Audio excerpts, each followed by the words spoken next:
my.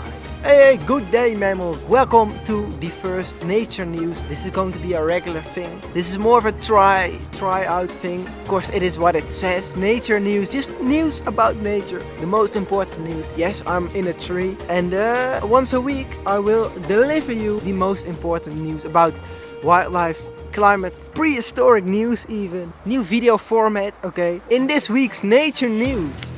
The loneliest orca in the world. Australia's ambitious plan to combat extinction of at least 110 species. A newfound fossil that could be the largest bird that has ever lived. And some wildlife photographer of the year photos. In this episode of Nature News. Enjoy! Whoop.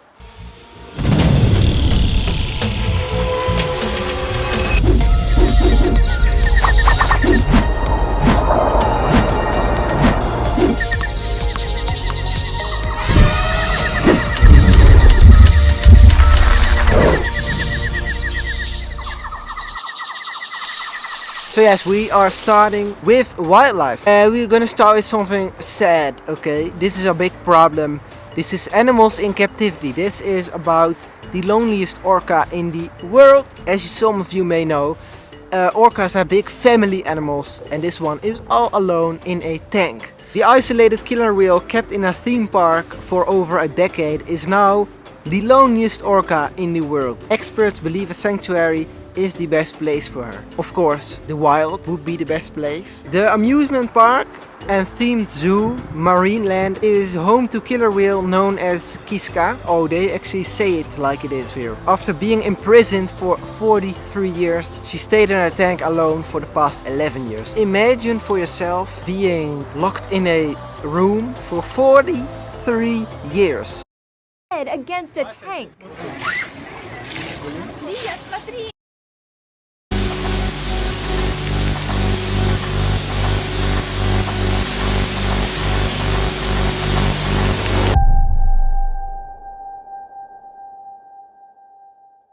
That's more than half your whole entire life. And for killer whales, that's almost, I think that's about 80 or 90% of their whole entire life. And then the last 11 years alone. Also, while she was in captivity, she gave birth to 5 calves. And they all died. The longest that one lived was 6 years. And then she died. Or he. But it's also really bad. You know, in captivity, they can't live their normal, healthy lifestyle, okay? And they proved it here. Orcas, on average, live way longer in the wild than in captivity. Sometimes with other animals, it's the other way around. But with killer whales, it's not.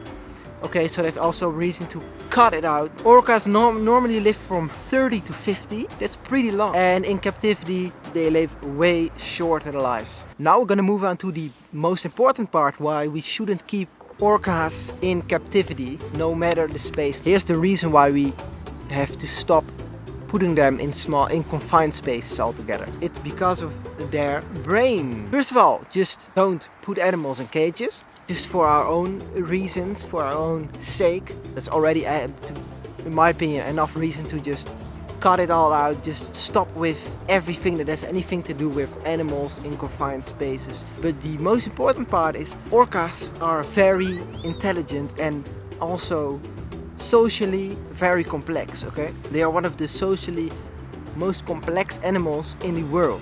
Maybe like after chimpanzees or elephants. Orcas fit right in with those animals. So can you imagine such an intelligent and socially complex animal in a small confined space for 43 years and in the last 11 years all alone? That is the equivalent of torture.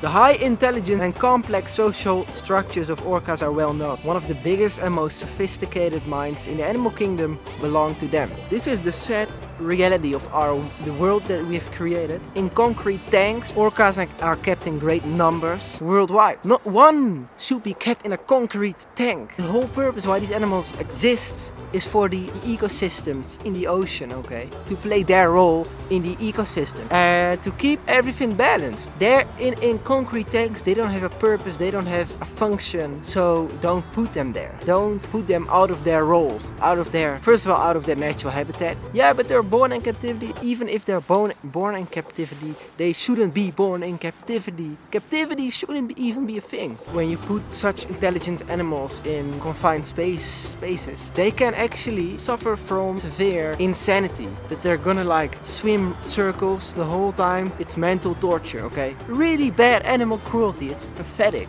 Why are they even there? Just for human amusement. There are so many studies out there that prove orcas showing unnatural behavior because they're in such small spaces for too long. They're enslaved, imprisoned in a concrete tank.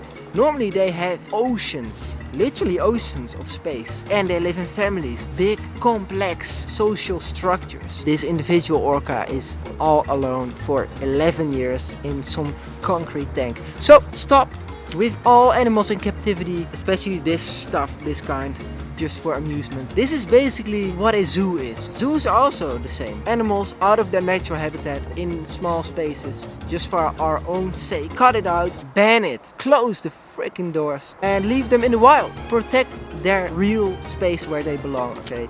Conserve habitat. So let's move on to the second one. So the next news, they discovered a new tree frog, okay? They discovered a new tree frog and you make, what is just one little frog?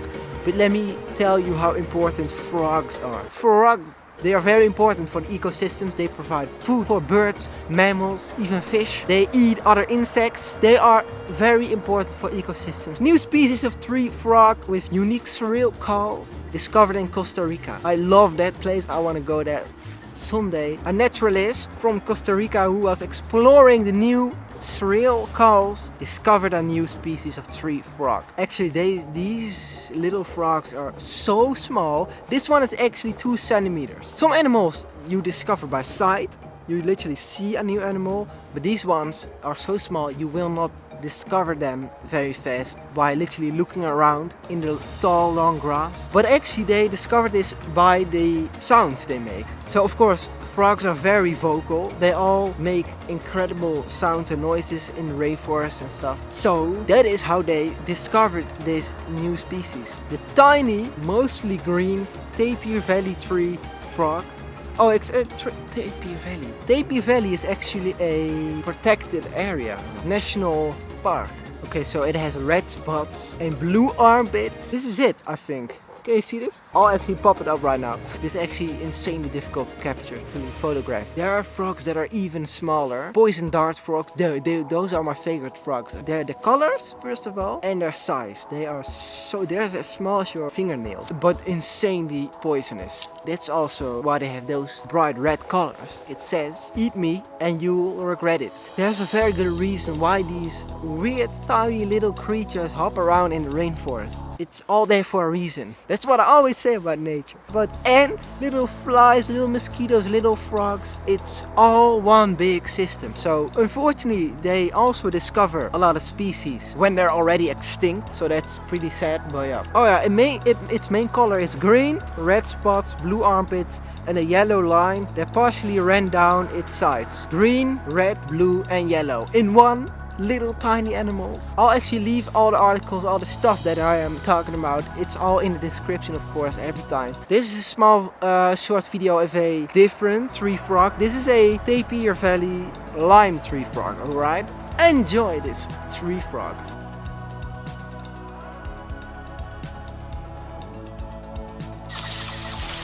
Alright, moving on. This is an important one. This is big. This is probably the most important of this episode, this video. So this is about Australia's ambitious plan to combat the possible extinction of at least 110 species. Australia has announced a strategy to conserve 110 species and stop the extinction disaster. According to the Environment Minister, many of Australia's most well-known native creatures are included in the priority targeting, which will also benefit others in similar ecosystems. So they want to stop extinction. They want to stop animal extinction. That sounds like music to the ears. An ambitious goal, of course it is, but also a very important goal and almost an obligation. It's our duty to protect this world. and especially undo what we have done to this planet. A lot of it we can't undo, but there is still a lot to be saved. So the federal government's purpose is to stop any more extinctions of Australian species. Of course there will always be extinctions, because that is part of nature, of course, but not in the at the rate that it is happening right now. Of course that's because of us, so that's completely unnatural. So of course there are a lot of species that are extinct and going extinct that shouldn't be extinct, and that is the thing that the Australian government wants to stop. That's amazing. If more people, if every country in the world had that plan and was seriously working on that, then we can actually save a lot. It is the first time a federal government has said that it wants to prevent all of the country's plant and animal species from going extinct. Okay, that's nice, it's amazing, but it's the first time. It's already happening for decades. And so the first time that they said that should have been 50 years ago. A 10-year strategy to safeguard an extra 50 million hectares of land and water by 2027. And to enhance the trajectory of 110 species and 20 locations. That's a very good start, but we really have to keep it going like that, okay? That can't be everything. But this is nice, this is good stuff. I get a lot of motivation from this, okay? Making a plan is only the first step. That's not everything. It's not done when you just make plans, of course. A lot of people say things. We are going to do this, we are going to do that. We are planning this, we are planning that. All kinds of plans. But that's only the first step. If you take the first step, you have to take the second step. And the second step is, of course, actually doing it. Making that plan reality. Working out that plan. Action.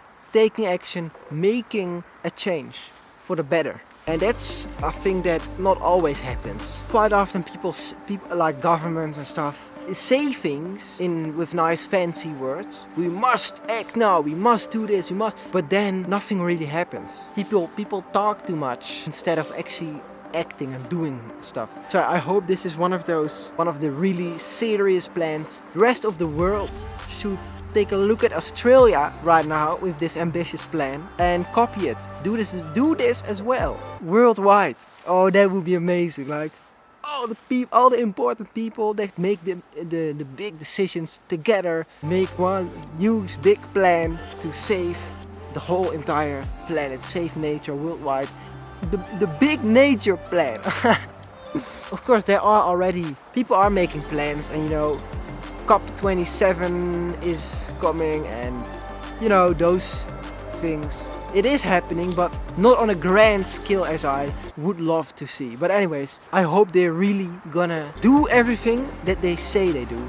Look at this photo, by the way. Is this a Joey? A baby Joey? Or is it... Look at those ears, they are brilliant. That's what we're saving, okay? The plan incorporates the Albanese government's pledge to guarantee that 30% of the land and marine areas are in conservation reserves by 2030. This is a very good start of saving what's left to be saved. And every country, as I said, should do this. I don't know if people really truly understand what nature is and how important it is, and that it is the foundation, the base of every living being on the planet. So this is a zero extinction goal. This is very nice to aim for a way of living on this planet in which we don't cause any extinctions, which is doable 100%. Even with 10 billion people on this planet, we can live sustainable and we don't have to kill off all life. You know, the thing is, this is a very good quote of David Attenborough, I think. We have fought against nature for so many years to survive, and now we are learning we have to save nature to survive.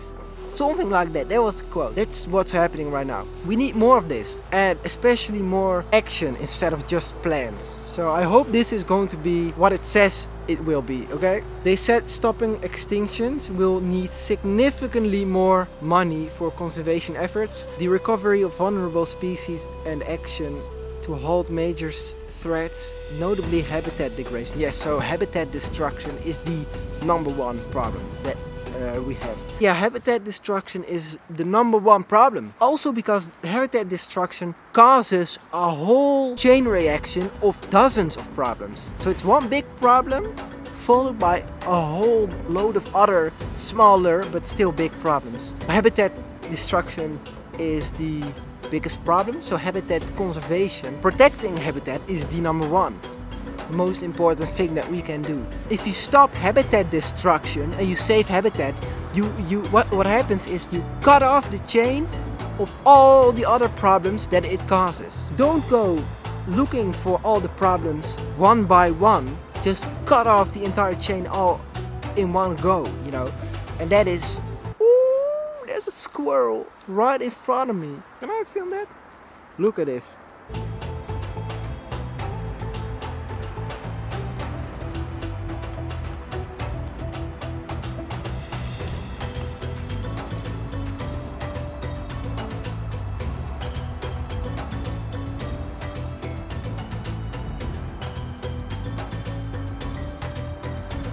Going up.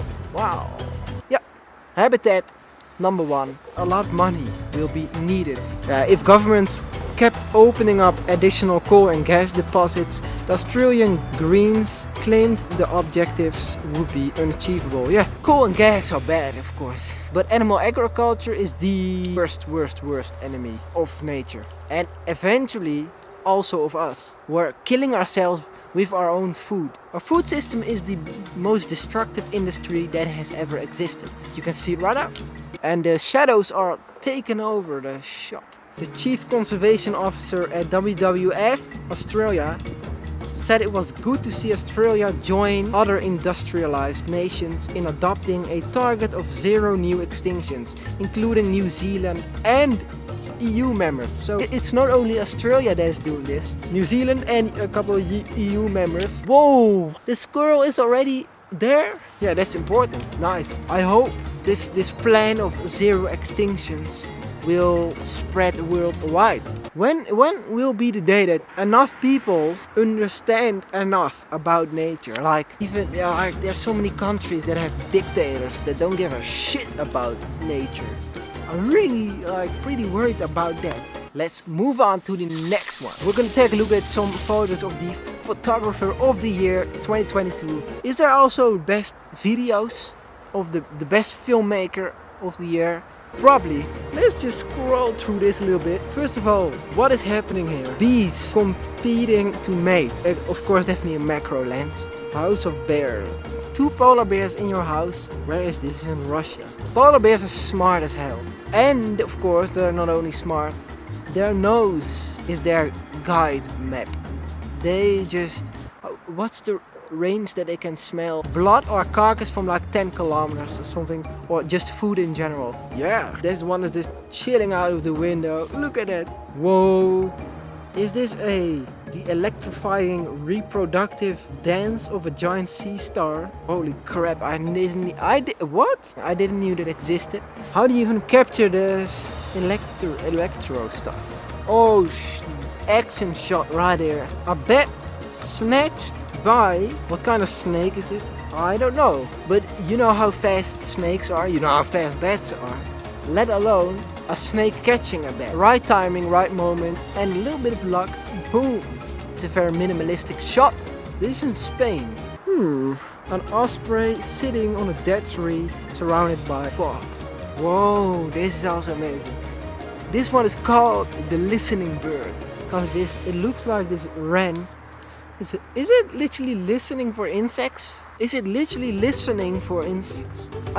That would be an amazing discovery, at least for me. Like, I never thought about that. I think it is. Why would it otherwise be in this position? Oh, another action shot. Action shots always do well. Ibex fighting with the big mountains in the back. They are standing tall. You can check the rest for yourself, of course. Links are in the description.